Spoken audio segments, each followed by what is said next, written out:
Today on the Basketball Manitoba podcast, we have Michael Tan. He has been a coach at Sisler High School since 2004, where he helped lead the team to back-to-back provincial championships in 2015 and 2016. He's coached many players who have gone on to play at the college, USports and NCAA Division 1 level. Additionally, he coached at the junior high level, as well as the club level with NABA Winnipeg, the Manitoba Magic, and Manitoba's TAP program. He's been involved with the provincial team since 2009, coaching the U15 and U17 levels, and was an assistant coach for the 2017 Canada Games team that won a bronze medal. This summer, he will lead the 15U female Manitoba Provincial Team as its head coach to the Canada Basketball National Championships in Quebec. Mike, welcome to the podcast. Thanks for having me, Darcy.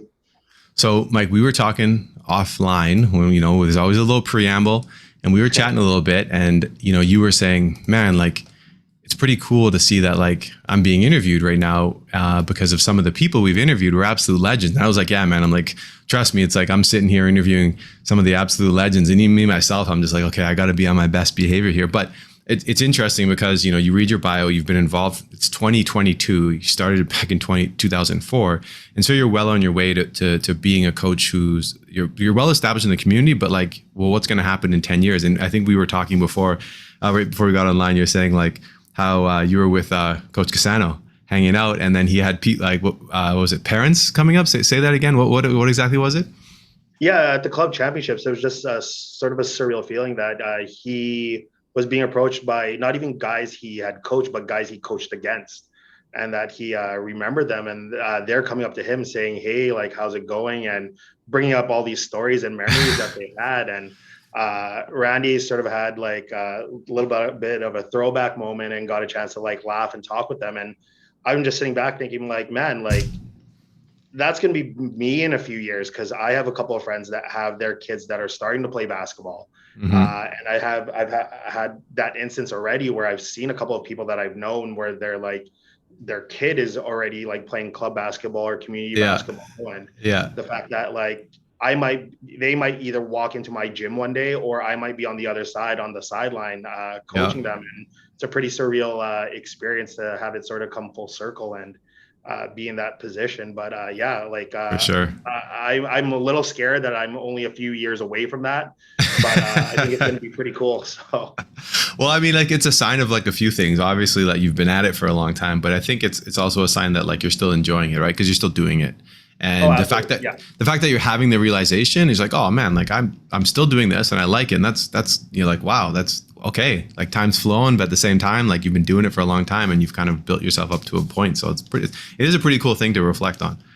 Oh yeah. Yeah. And definitely I think COVID had a little bit to do with that, just because coming out of the pandemic and not really knowing what the season was going to look like. And we recently just had exit meetings with our club kids, and I remember sitting back and talking to the other coaches, and I'm saying you know what, it's actually nice to know that we got to this point, because I was a little skeptical, especially right when around that December lockdown, that I didn't even know if we were going to return to a school season. I didn't, let alone finish an entire club season.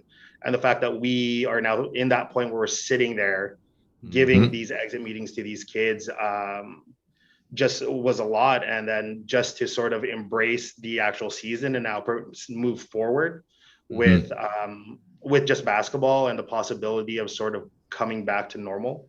It's pretty exciting. And it just makes you realize your love for the game and how much you actually missed it, being sort of locked down for about a year and a half and not getting that opportunity to be back in a gym. So yeah, man, that's super well said, because it's I think that's pretty much across the board. Everyone I've asked about the pandemic, and they're oh no, just to be back is amazing. We almost essentially made it. You made it through an entire year, and to think that might not have happened. There's always that doubt in the back of your mind. I don't know if we're going to get through a whole year.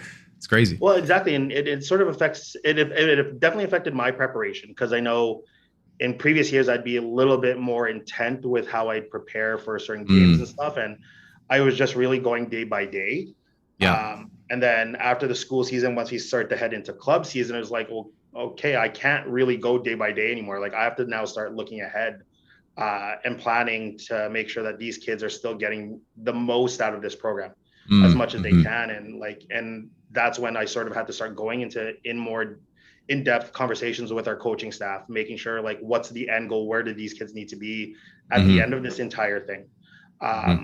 And getting that support was really huge, because like we have to start remembering like, okay, like maybe we're out of the weeds of things and we're going to start going back to normal, and we have to just prepare that this is our new norm sort of thing. And I give a big testament to the kids, because a lot of the kids sort of also struggled with the entire season, right? A lot of kids sort of struggled with their mental health and trying to find the balance of school and sports again, and sort of social activities. So a big testament to those kids that sort of rode out this wave of this normal.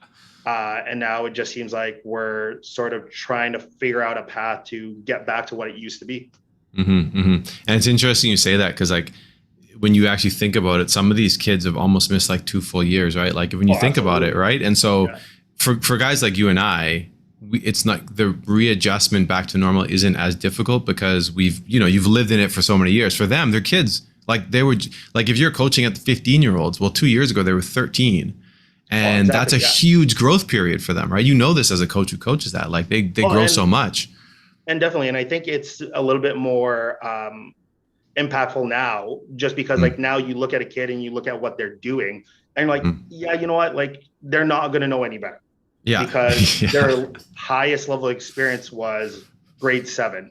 So that's sort of a grade 7 move. So you can't really be too upset, but you have to figure out, okay, like how do I now mold what they just did and try to compact it into this time span that we have with them, so that it's not so much grade 7, but a little bit more advanced, to try to get them to catch up to be where their age group is at. So it's definitely thrown. There's an understatement, but what is a wrench in the gears is an understatement. It's definitely slowing down maybe some people's development, right? Because like, and I don't even mean necessarily like basketball for sure, but even like you had brought up some of their mental health. It's like adapting to life. It's like during that time, those 2 years, like, you had mentioned someone from grade 7 to grade 9, there's a lot of growing up that gets done. But like when you're doing remote learning, you're barely leaving the house, like all these things, they kind of like slow down some of your social development, and then your interaction with coaches and like, and this as a coach, we always say this, it's like the lessons that people learn through the adversity and the development that through basketball, it helps develop them as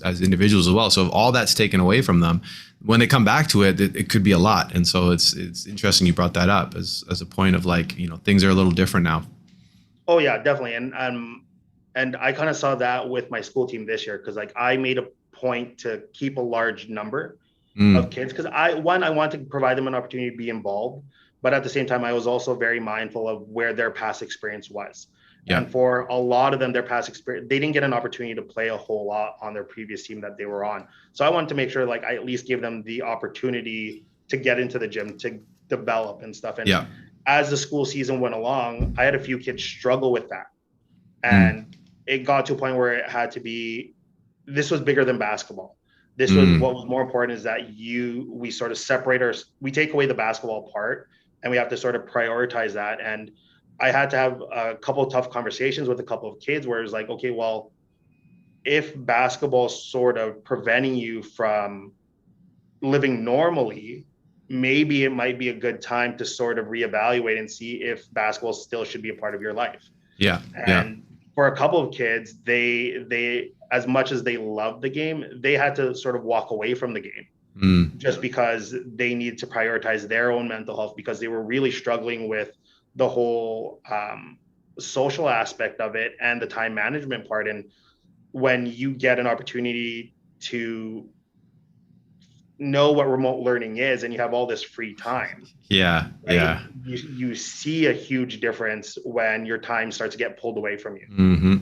So a lot of those kids that were finding success with remote learning and finding success in the classroom, now their grades are completely dropping, because now they also have to factor in, well, I need to work, I also need to go to practice, but I also need to sort of maintain my social life, and they can't find that balance anymore. And unfortunately, for a couple kids, they had to walk away from that. And then I know you also said about the whole coaching interaction thing. Like our first trip with our club team this year was just mid-April, and I remember just saying, once we booked those cars, that was the one thing I was looking forward to the most, was just actually sitting in a car for 8 hours Yeah, with yeah, our yeah. coaching staff and Yeah. literally just talking about anything and everything. Yeah. Yeah. I remember that first trip down to Minneapolis with our coaching staff. The weather wasn't great, but we didn't even notice the weather because we were just full on engaged for that Yeah, entire man. 8 hours. It Yes. honestly seemed, the car ride seemed like it was 2 hours long, just Yeah. because we were just constantly yapping. But it was just good to like just talk with coaches again, Mm-hmm. right, and interact with coaches, because as much as you got it during the school season, you couldn't really, because like you were still mindful, like, okay, am I socially Yeah. distanced apart? Yeah. I can't really be in the same room as this person for more than 10 minutes, Yeah. right? So Yeah. it's Yeah. really like a high buy sort of thing, and you can't really just sit down and just talk like you Mm-hmm. normally would in any given year. But it was just, yeah, our 2 trips that we got with our club program were super beneficial, not only just for me, but just to catch up with some people that I haven't gotten Yeah. a chance to catch up with over the last 2 years. Yeah, no, absolutely, man. You're bringing back memories. Like the car rides are just, yeah, those, because it's just like let's talk, and you have nothing else to do, like this, and yeah, you get into some pretty deep conversations, funny conversations, or like our little arguments about stuff. I love it. Yeah. Oh, exactly. Well, and the kids loved it. Like seeing Yes. the kids just get a chance to be outside of the gym, hanging out at Yeah. the hotel. Like you saw their faces light up. You saw like how cool it was for them to like be up past 10 with their friends. Yeah. Right. Just talking and stuff. All right. It was a good experience for everyone. Yeah. Yeah. And so it's interesting because, like, the pandemic kind of, I think, opened people's eyes to some of the stuff that they took for granted, like these car rides, like you had mentioned, like, hey, hanging out with my friends and just talking. Like, the basketball was obvious. Okay, we can't play. But then there's all these ancillary things that are surrounding basketball that we almost forgot. And like, this is a big part of our social life, right? So it's like you start taking that away, then you're like, man, like what's going on? So it's great to hear that, man. I like, I'm smiling because I'm like, this is good, because I know how much some people, like, let's be honest here, like some people really suffered and they were struggling. And so for things to be back, it feels good. And I'm super, super like grateful for myself, but also just for like a lot of the kids and other people who, like yourself, coaches and stuff. Like you had mentioned, that car ride, like that's special, those are special moments, so I think it's super cool. And so now you have provincial team coming up this summer. It's been a minute, right? You must be excited for that. Definitely excited and also nervous. It's really the first time I'm leading this age group. Okay. And there's a lot of talent out there, a lot of raw talent, and I'm curious to see sort of what happens this weekend. As you know, we have the tryouts coming up this weekend, and looking at our pre-registration, a lot of the kids our coaching staff have identified are already signed up. Mm-hmm. So it's going to be definitely interesting to see which kids make it through. And it's really going to determine sort of what style of play that we have.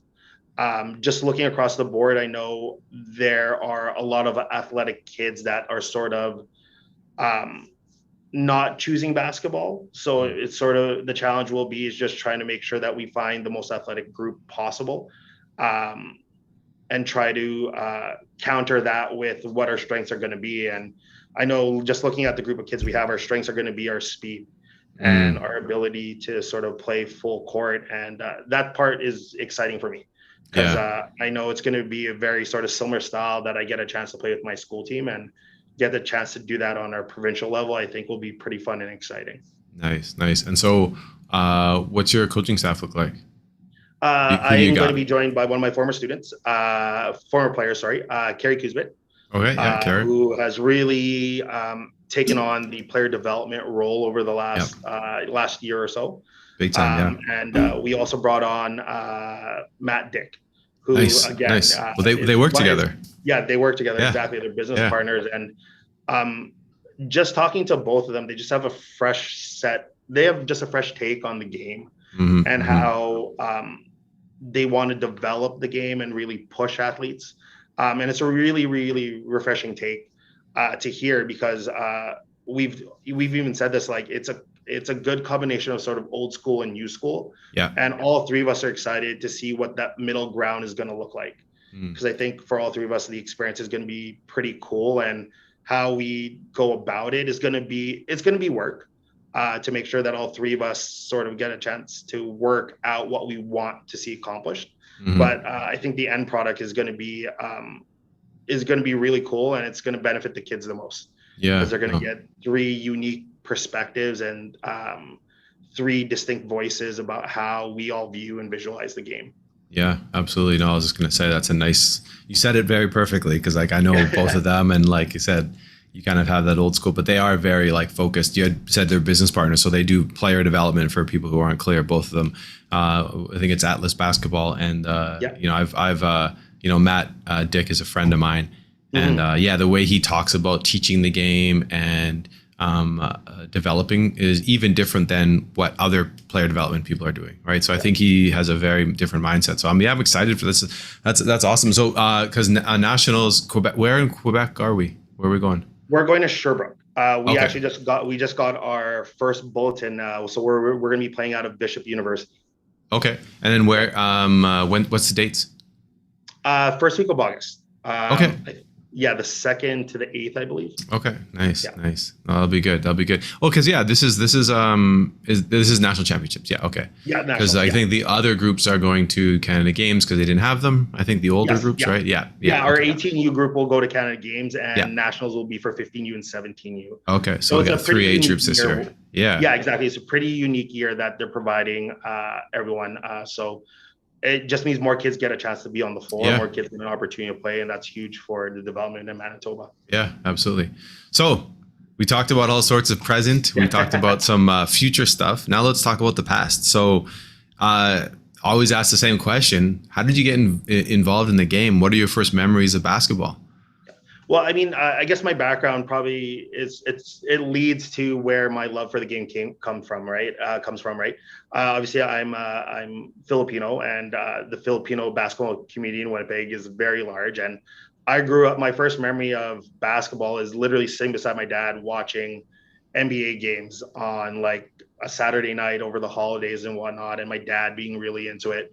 And it's really what bonded us when I was really young. My dad worked a lot of late nights just because he worked in a restaurant. So any opportunity that I got a chance to hang out with him was always something that like I cherished growing up. So like basketball is something that we both bonded over. So his love for like Michael Jordan was awesome. Jordan Pippen, he's a big Bulls fan. And then just growing up and just watching all these games, I sort of always seemed to like go away from the usual favorites.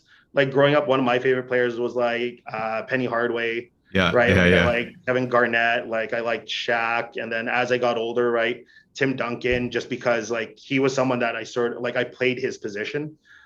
Growing up. So those were guys that I really liked watching play. I mean, don't get me wrong, I love watching Jordan play, but I also like watching the guys that didn't get as much airtime that he did. That's how I really grew up loving the game. And then I guess back in my day, I didn't really get a chance to get into onto the basketball court until I got to junior high. Elementary wasn't really the elementary school I went to wasn't really basketball wasn't really a big thing. But then when I got a chance to go to junior high, I went to Sergeant Park for my junior high years. Sports was pretty big over there, and basketball being one of the main sports there, that's where I really sort of fell in love with the game. And I really got fortunate to be surrounded by really good coaches throughout my sort of playing career. My grade 7 and 8, I got a chance to be coached by one of my math teachers, Kathy Sherrill, and then I got Linton Poynton. And they really sort of drove that love of the game that I had, because it was something that I could bond over with my dad, because my dad, anytime that he got an opportunity to watch me play, like I was super pumped for it. Right. I was super pumped for it to see him like in the gym, like watching me play. And he'd always try to give me pointers and stuff, but like I was too cool to get advice from my dad. Of course. We all are. You're like, you don't know. Yeah, exactly. But yeah, that's where I sort of grew up with it. And right after Sergeant, I got a chance to be with a good group of guys that were really competitive in our own right. And that competitiveness also led into the classroom, where we were extremely competitive in the classroom. Like things like honor roll and like doing well on assignments and stuff were really important to us. So that really shaped how I sort of grew up with school and stuff. And then when we graduated from Sergeant Park, we moved over to Daniel Mack. And again, I was fortunate enough to have some really good coaches and Ken Kelsch, George Kniske, and Jim Anastasiadis. And then I was fortunate enough to make our varsity team and then get Greg Bouchard, and Jason Popo. And so I've been pretty fortunate to have some amazing basketball coaches that sort of showed me a culture and provided us with an environment to really thrive. And that sort of led me to emulating that exact same environment when I wanted to start coaching. And then after when we graduated from high school, obviously I didn't pursue basketball, went into university, then just started coaching school teams after that. And our influences, again, we went back to where our roots were, right? We went back to Sergeant Park and really got inspired and mentored by some of the legends from Sergeant Park, especially when Sergeant Park was doing very, very well at the grassroots level, right? To have people like Larry Markinson and Colin Mark really influence how we saw the game should be shaped was really influential, combining with our past experience. So it provided us really with an opportunity to bring something that was different and a unique perspective to the game. So Mike, so you had mentioned, you obviously transitioned. I love how you're cooking though, because like you're just answering all my questions that I have here. Like perfect, boom. I don't have to ask them. This is great. But what I wanted to do is, so you said you transitioned into coaching. So tell me about the story of like how did you even get into it? Like you're obviously done school. Did someone ask you? Did a friend say, hey, let's just go do this? Were you approached? Was it your idea? Yeah, well, one of my best friends, Stephen Mark, his dad is Colin Mark. He's a teacher at Sergeant Park.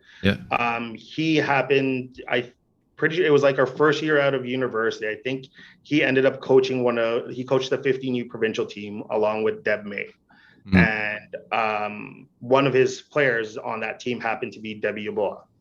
So he got to coach her throughout the summer. And luckily, Stephen's mom was a teacher at Sisler. And I guess at the end of the season, Debbie had mentioned to Stephen's dad that she was enrolled at Sisler. So come September, we're going to university classes. Stephen's mom mentions they're looking for a grade 9 girls basketball coach. So Stephen had the idea that, hey, we're not doing anything. We're not really working and we're just trying to get by. Hey, why don't we try coaching a basketball team? So in 2004, we decided to start coaching at Sisler. We coached the grade 9 girls basketball team there. And since then, I haven't left. I was going to say, we coached that grade 9 team. It was a pretty special team. A lot of great players came from that, right? Debbie being one of them. We ended up with a pretty good season. I think we went undefeated in our first year, 1 cities, 1 provincials. And then we decided to stick around for 1 more year because apparently there was another good group that was coming out of Stanley that was undefeated as well. Unfortunately, we didn't go undefeated that year. We ended up losing to Stephen's dad's team in our city final. But luckily, we finished off with a provincial championship. Nice. And then after that grade 9 year, the phys ed department head at the time sort of approached me and Stephen said, there's been a lot of the varsity girls program it's sort of been a revolving door all for the last few years. And they wanted a little bit of stability and asked if we were planning on still doing this for a few more years, that they'd like us to move up. So in 2006, that's when we moved up to the varsity girls program. And yeah, like I said, I haven't left. So that's cool. That's the beginning of that story. It really all started off just with Stephen's dad giving us a heads up. And when we moved to the varsity girls program, Debbie happened to be our grade 11 player. So we had Debbie for those 2 years, and Debbie turned out to be pretty okay. No kidding. I was just gonna say, like, your first year, you must have it's like not every coach gets to walk into their first year of coaching. I'm like, here's Debbie. Like, because Debbie, I mean, even when she was young, she was good. Like, she's always been pretty good. So it's like, it's like, here you go. And it's like, so it's like, you're like, hey, this is awesome. Like, and then obviously you said you had other good groups coming in. And so you had some, it's pretty special because it's not like, again, that's not always the case, right? And I know you've had years where it's like, okay, you have tons of talent, and then some years where it's like, okay, there's not as much individual talent, and you're just gonna like go and do your thing. But to start off that way, like, wow. Yeah, and sometimes it could be a blessing and a curse, right? Of course. You go in with a really good team, you feel like you know everything. Yes. Right. You can't do any wrong, right? You coach the way you want to because it works. You think it works. Yeah. And then then sort of time happens, and then the basketball world is like, well, okay, let's see what you can do from scratch. Yeah. One of those raw teams, and it really tests your ability to coach, and you really have to reevaluate, and it really tests your patience stuff. And then you realize like, okay, maybe I don't know everything. Maybe I do have to go back and still be a student of the game and still make sure that I'm keeping up with the current trends and just keeping up with the development aspect of the game, because you're doing a disservice to the kids if you don't. Yeah. So that definitely, it's either a blessing or a curse, but we've been extremely fortunate at Sisler to have some amazing athletes come through our program and leave our program, and really create a legacy that we currently have at it. And we're pretty proud of some of the athletes that have come out of our program. Yeah, no, absolutely. Absolutely. Yeah. There's been some really good athletes. So you had mentioned like some of and you make a good point there. It's like, you're like, wow, I'm just a great coach. And then you're like, wait, maybe I'm not as great as I thought. But so over time, you've been doing at it for a while now, and, coaches tend to develop their own values and philosophies, right? And like, of course, as coaches, if you're successful, you probably have a lot of shared values and philosophies with other coaches, but there's also going to be some that you might have that other people don't. So, again, you don't have to go super deep into it, but just maybe speak to some of those values or philosophies that you kind of, you regardless of talent level, regardless of style of play, you always want your teams to have. I mean, I think early on, when I was coaching alongside Steven before he left, our big thing was that we always wanted to sort of coach the kids in a way that we thought basketball should be played. But like obviously on the girls' side, and the way we wanted to coach them was sort of like how we would want to coach guys. Right. And we thought like it should be very up tempo and it should be very physical.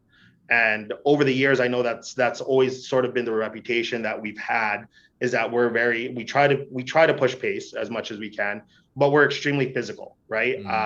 And it helps that we keep a large roster so that so that kids do get into foul trouble. Right. We have 16 other kids that we can put on the court and extend the game. Yeah. But, like that was one of our big philosophies, was just trying to be physical and trying to just really show the kids that basketball isn't sort of a soft sport. That contact is really embraced, and contact can be really beneficial to you. And fortunately enough, like we've had a few groups that really embrace that physicality, right? Like when we had that run with the Giles twins, that was it was fun to coach. It was fun to watch. It was fun to see some of the unique things that they did. But even teams after that, right? Even my team this past year, like they had to learn how to be physical. And once they started knowing that, like, hey, I can sort of push back and not get a foul if I do the right things and if I do the right technique, right? And it's pretty cool when you start to see it and they realize it. But that's one of our big philosophies, is that we really want to make sure that our teams are very up-tempo, physical as much as we can. Obviously, try not to be dirty with it. But again, constantly correcting our kids, saying like, hey, like this is the reason why you got this, right? You're not angled properly, right? You want to try to do this. But I think it really helps that we keep over like 12 kids so that we can make a game last. And it's crazy because sometimes our games will last a straight 2 hours to 2 hours and 15 minutes just because of the foul count. So Oh man. So we got some little shifting gears a little bit here. I'm gonna ask you some to ask you some direct questions to kind of recall some memories here. Okay. So first question I have, and again, you can say more than one thing, but first thing that comes to mind is your most memorable basketball moment or story. And I know some people, it's like an entire season that it was memorable. Sometimes it's just a game. Sometimes it's a single moment. So I What have do you two, got? and it's funny enough, they both come from the Campbell Invitational Tournament under Regina. Okay. It's an annual tournament that we go to every year.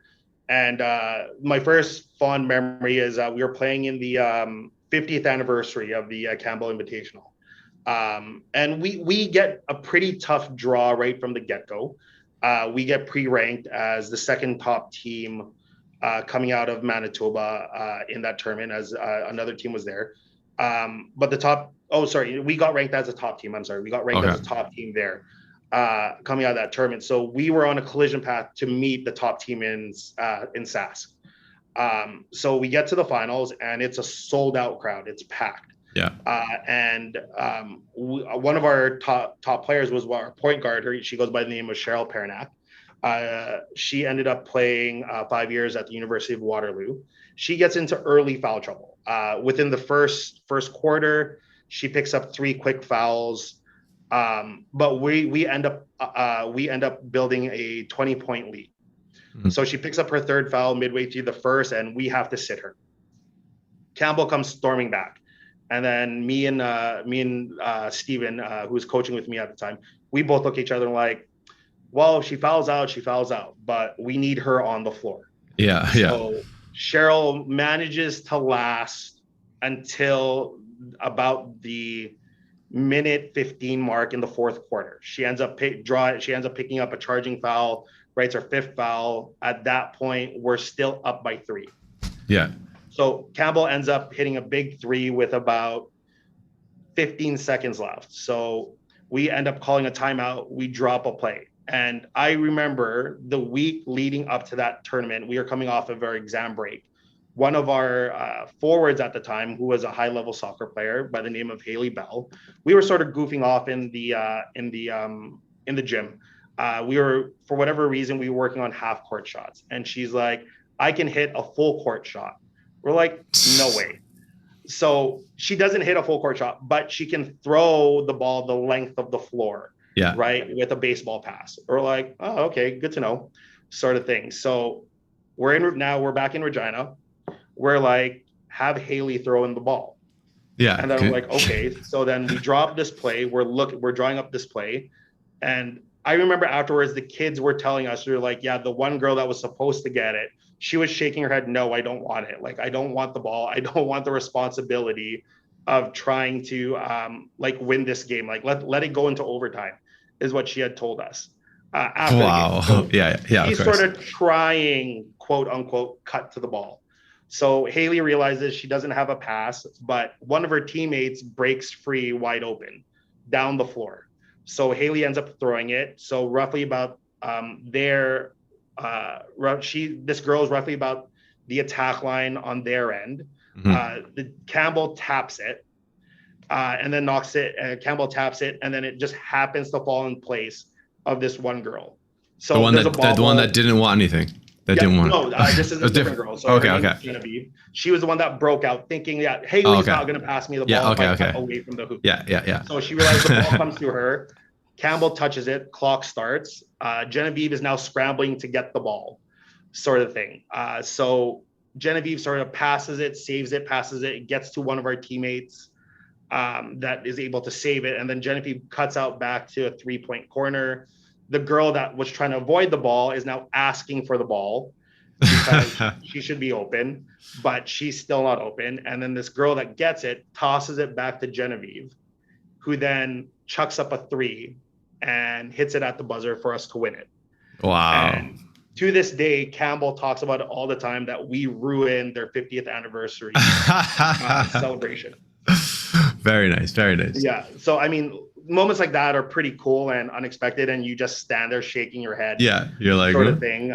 Just especially with the sequence of events that had gone on, and just even talking about it afterwards, like just the funny bits and moments where the kids were like, I don't want the pressure on me, sort of thing, was always pretty cool.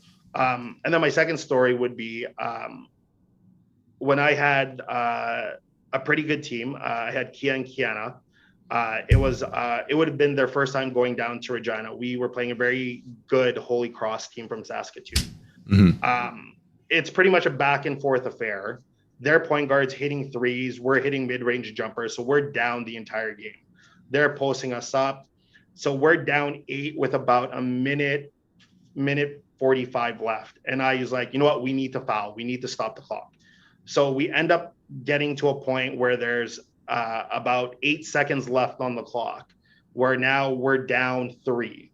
So it's an inbound play on their end. And we coming out of a timeout, I tell the kids, we need to go for the steal or foul to stop the clock. Yeah. So the girl on the ball, she's jumping up and down, is waving her hands frantically, and she's able, right, on the inbound play, she's able to deflect the ball, and we are able to get the ball and bring it up the floor. At that point, we didn't really have a plan set because we were only talking about how to stop. Yeah. And also at that point, I forgot to mention that we end up losing 2 of our starters. So we're down to Kiana, Razel, and two other kids. So Razel's able to get the ball, bring it up the floor, but Razel, you can tell Razel doesn't really want it. So she passes it off to Kiana. So Kiana's roughly at the volleyball attack line, dribbling the ball. And I'm telling the kids, like, we need to cut, sort of thing. 2 seconds left, full gym. Glenlon's in the stands with, like, cheering for us as we're making this comeback. We're down 3, right? Our bench is counting down, right? So we're going 3, 2. Kiana pulls up at the 3-point line, and you can literally hear the gym just gasp. Yeah. Like, you could hear a pin drop, nothing.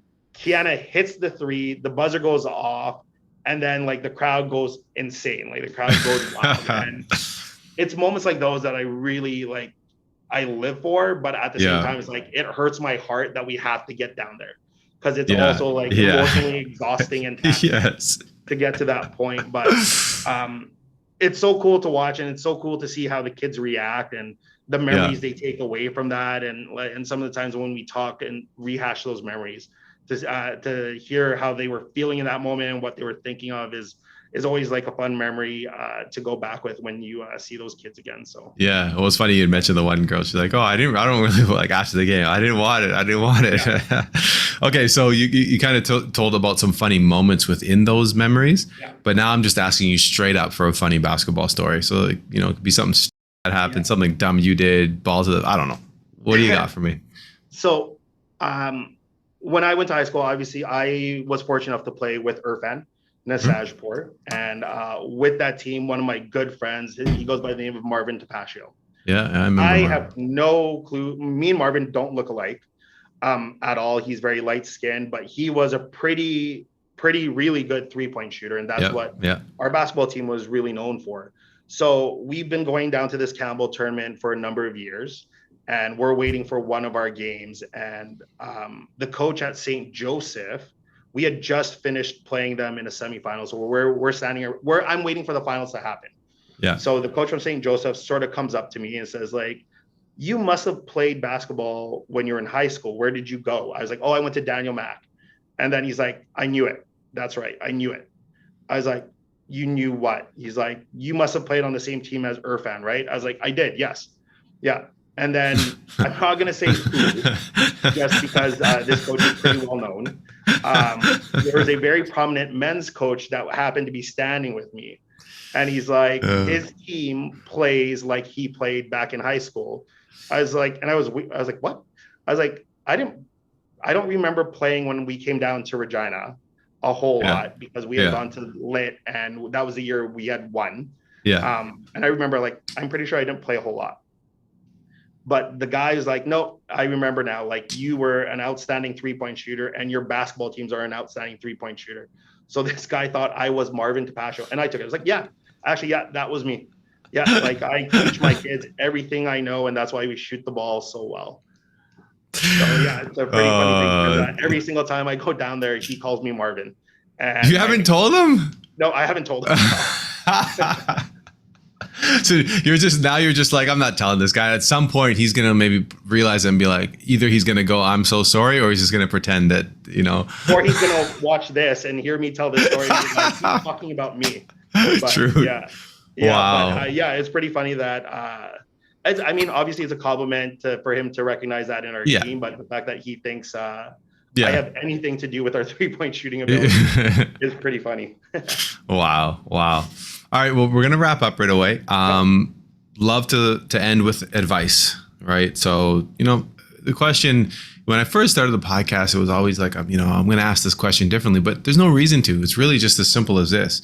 And like I like to frame it this way: is if you were standing doing a coaching presentation and you had some young coaches in front of you, and you say, like, think about it. We talked for a long time, so anyone who's listening, okay, there's lots of lessons you can learn from your stories, right?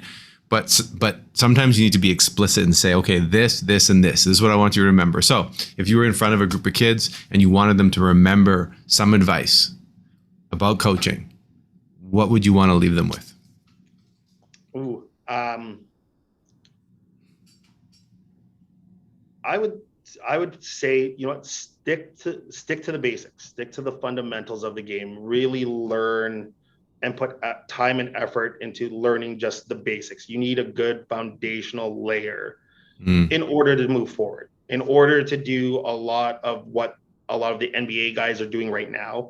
Your foundational base needs to be sort of perfected before you can do anything. And I'm finding that a lot of these up and coming development player coaches aren't really focusing on that aspect. Like, they're going pretty beyond, but the ones that are doing it right, like the ones that I'm currently working with, they're targeting an older group to sort of with that focus.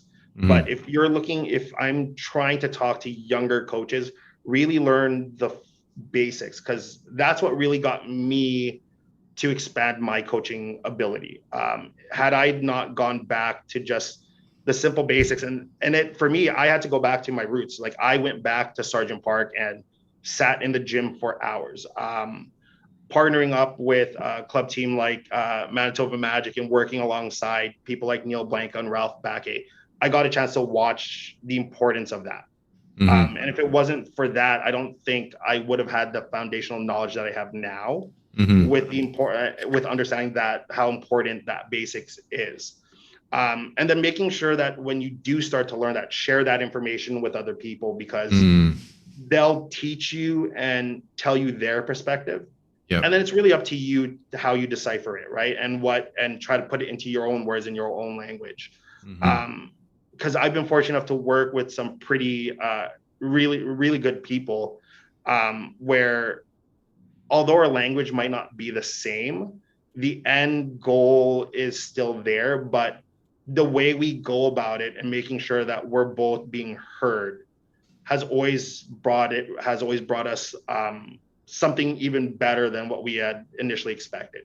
Right? Me getting a chance to work with someone like Alyssa Cox or Alyssa Grant back then, we didn't speak the same language. We talk about the exact same thing, but it took us a while to get there. When we both realized, oh, this is what we're talking about, the exact same thing.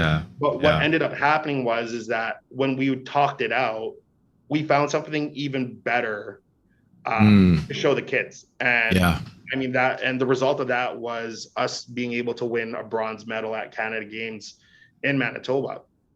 But like me being with our current club program now with TAP, and getting a chance to be mentored by someone like Randy Cassano, right? That's huge. That's been huge for my development. And just being able to talk to him and be like, just little tweaks and stuff, asking him about it. That experience has been very valuable for me, because like, I feel like I've just become a better teacher from that. And that's a key thing. And just telling kids to make sure, like, especially a new coach, you might think you know everything, but find someone that's going to challenge you to make sure that you're not comfortable.